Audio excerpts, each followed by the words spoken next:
Hey, what's up, everybody? Welcome back to News Dose, and it's been a wild 24 hours for the Xbox brand. I know. It feels like that's always the case, but as we talked about yesterday, their Xbox showcase sounds like it could potentially have a lot to offer, and their second half of 2024 is absolutely stacked right now. The only problem, though, is that the Xbox brand has been plagued by multi-platform rumors all year long. That really seems to be the main narrative that a lot of people are focused on right now, and once again, those rumors are back. Various websites are reporting that a quote-unquote insider leaked information that Xbox is bringing the whole slate to other platforms. But the important question is this actually true? And spoiler alert, no, not exactly. I'll explain why here in a little bit, but do know that the internet likes to take things out of context to stir up some drama for some of those nice clicks. So we're going to talk about all of that today, and then also some more Nintendo Switch 2 information. It really seems like the floodgates have opened up, and I mean, by this point, I'm kind of asking myself, is Nintendo maybe possibly preparing some type of soonish announcement? Well, we'll dive into all of that as well. First, though, do make sure to hit that subscribe button if you like these daily gaming news updates. We talk about everything on this channel, whether that be Xbox, PlayStation, and all of the upcoming Switch 2 news. That will all be delivered directly to you on a daily basis, so long as you hit that subscribe button.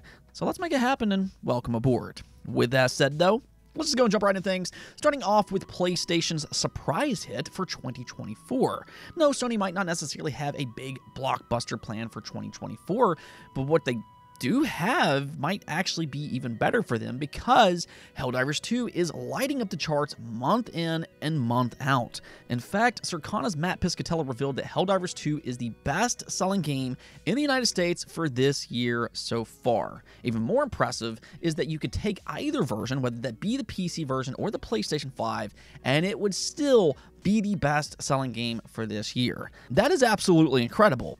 But what's really interesting about all of this is just the success that Sony is having on the PC platform. Matt pointed this out by saying PC has been a huge part of the success of Helldivers 2 in the United States. With PC, Helldivers 2 is already the 7th highest grossing Sony published game in history. Without PC, it wouldn't currently rank among the top 20.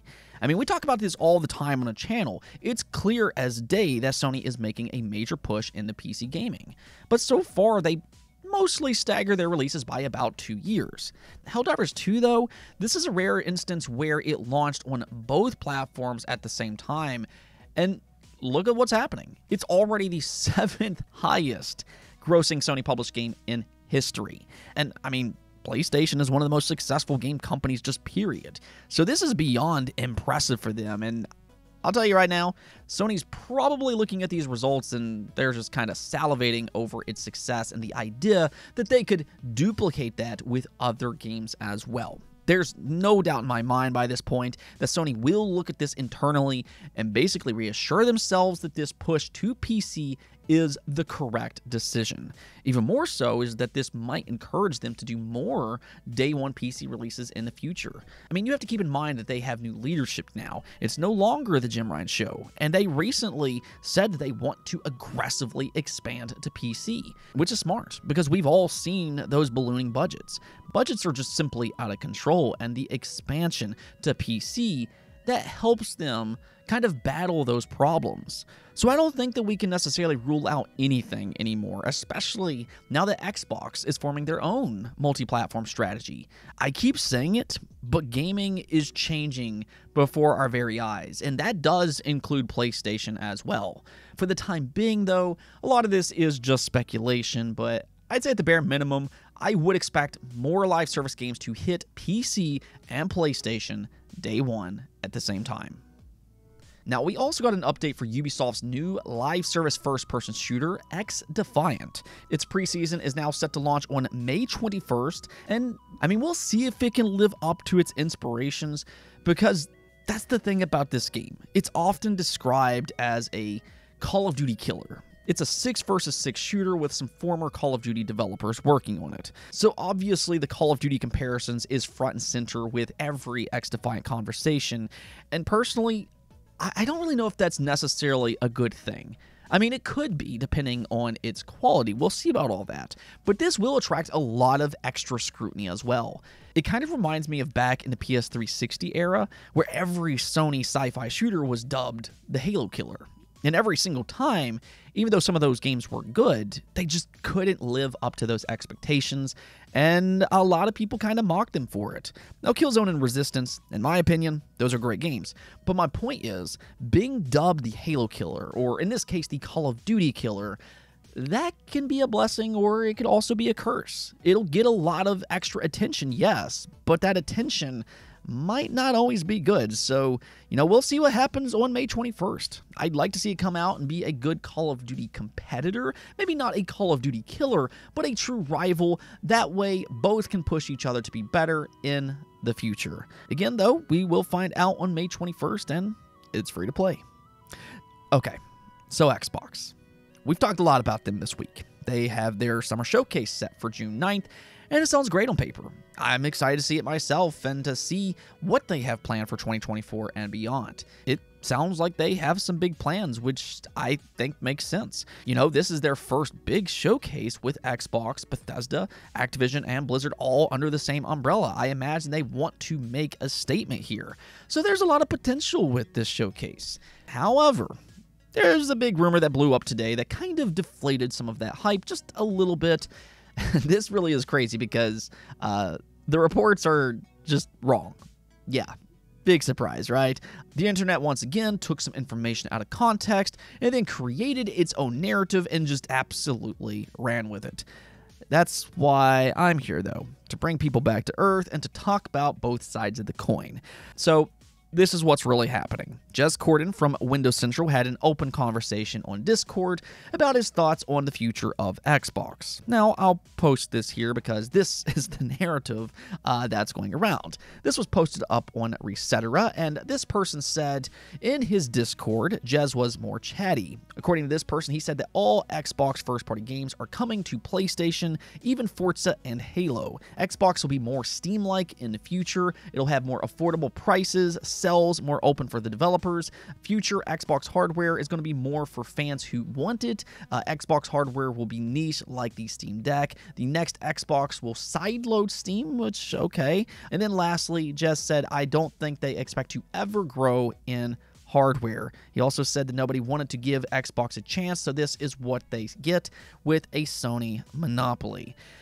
So, more or less, this information is being shared as an inside tip for Xbox's future plans. These are reportedly leaks if you listen to some outlets. Obviously, a lot of forums are taking this and running with it as well. But the only problem here is that these, in fact, are not actually leaks. The real truth here is that Jez Corden was sharing his own opinions on what they'll do. He wasn't saying that all of this will happen, but this is what he thinks could happen. That is a very different thing than a leak. And in fact, here's Jez Corden's own response on Twitter. He said, not going to backtrack on an opinion, LOL. It's not a leak. I don't know what their full plans are. So, I mean, there you go. This whole rumor was way overblown online. I know, no big surprise, but basically just shared some opinions and then outlets sold them as leaks as if he was confirming something when he wasn't. Now, I'm not saying that there won't be any more Xbox multi-platform ports. I'm not saying that at all. I mean, it is possible. But what I'm saying here is that this rumor today is not a confirmation like some people are making it out to be. Let's respond to his opinions, though. Not his leaks, but his opinions. Again, very different things. But like I said earlier in the video with PlayStation, and I'll say it again here, the game industry is changing. And in Xbox's case, I wouldn't be surprised if they port more games over to PlayStation and Nintendo in the future. The question of how many, what, and when, those are kind of the big mysteries. But we are seeing it with our very own eyes with games like Sea of Thieves and Grounded. They're performing very well on PlayStation. And I'm sure Microsoft is looking at that, and they're asking Team Xbox, why are we not doing this more often? I do firmly believe that Microsoft's upper management, people like Brad Smith, I believe people like him have been pushing Team Xbox towards this more multi-platform strategy. So I think there might be a little bit of an internal battle with Microsoft and Xbox currently. So I wouldn't necessarily be surprised if they port more select games in the future. State of Decay 2 comes to mind. That could be a prime candidate that fits with their current strategy of multi-platform titles. But at the same time, I think Xbox will try to balance the situation in a way that makes their console fan base still feel important. They'll still have big console exclusives because they still need a console presence, which also pushes their Xbox Game Pass subscriptions. Now, if Xbox Game Pass comes to PlayStation and Nintendo in the future, well, then we can reapproach this topic, but currently, that's not really on the table. So they still need Xbox consoles, and in order to sell Xbox consoles and Xbox Game Pass subscriptions, well, they also need exclusives. So I think there will be a balance between exclusivity and their more multi-platform approach. I mean, that's just my own personal opinion. I'm not saying that I'm correct, but what I do know is that these current rumors, again, today, are just not a confirmation. So with all that, don't worry about all these rumors. Just go enjoy the Xbox Summer Showcase, because I don't think Xbox is going to announce any change in strategy anytime soon. All right, so one last thing before we go, though, and this is a big story, assuming that it's true. For the time being, it is an unconfirmed rumor, but there is a reason that a lot of people are looking into this as if it's legitimate. And that's because it's coming from the YouTuber Moore's Law is Dead. You might recognize that name because here recently, he also leaked some PlayStation 5 Pro information, which appears to be accurate. His channel actually got hit with a copyright strike by Sony, which is a pretty good indication that his information was actually true, and Sony just doesn't want it out there. So that's why this new Switch 2 information is interesting. What's happening here, though, is that he claimed that the Switch successor will have ray tracing similar to the level of the Xbox Series S, which, I mean, you know, ray tracing hasn't really proven to be that big of a deal. It just requires far too much of a sacrifice to its performance, but at the same time, it does kind of speak to the power of what the Switch successor could offer. He also said that it'll be clocked higher than expected in docked mode. However, in portable mode, it's going to be crazy low because they're prioritizing battery life instead. Now, if this is actually true, and you know, this is all still a big if, just take it as a rumor for the time being, but if it is, what this tells us is that there will be a more significant difference between docked and handheld mode than what we've seen this generation with the current Nintendo Switch. You might see a more significant improvement in visuals in docked mode on the Switch successor, which I don't think is completely unexpected just based on some of the other rumors that we've already heard. We've heard from other places that the Switch 2 could target 4K resolution in docked mode thanks to NVIDIA DLSS AI upscaling, while in handheld mode, it'll instead target 1080p. So if that's actually true, obviously there's going to be a noticeable difference with just that alone. 4K is much more demanding, so it will require higher clock speeds.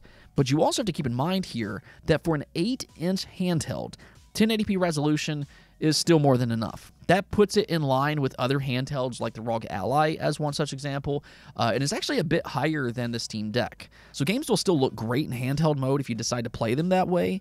But yeah, if it really does target 4K resolution in docked mode while it targets 1080p on handheld, if anything else, that might encourage people to play on their TV more often than what they currently do. You might notice more of a difference on the Switch successor while docked, but you know, that's the beautiful thing about the Switch. It gives you the ability to play how you want. For the time being, though, I mean, this is just a rumor, but with more and more information coming in, I am starting to wonder if we'll get more of an official announcement sometime here soon. Nintendo has an upcoming financial report, and it'll be interesting to see if they acknowledge the Switch 2 in some capacity. There's also Pyoro being the best Nintendo leaker around, and he's teasing something as well. I have no idea what he's teasing. He puts out these cryptic tweets, but I'll leave this tweet here, and if you can crack the code, let me know what you think in the comments below. Anyways, though, that's going to be it for this episode. Do let me know what you think about these rumors for both the Switch successor as well as those Xbox rumors. Do you think it's just absurd that this rumor blew up the way that it did? Let me know what you think about that, but until next time, peace out.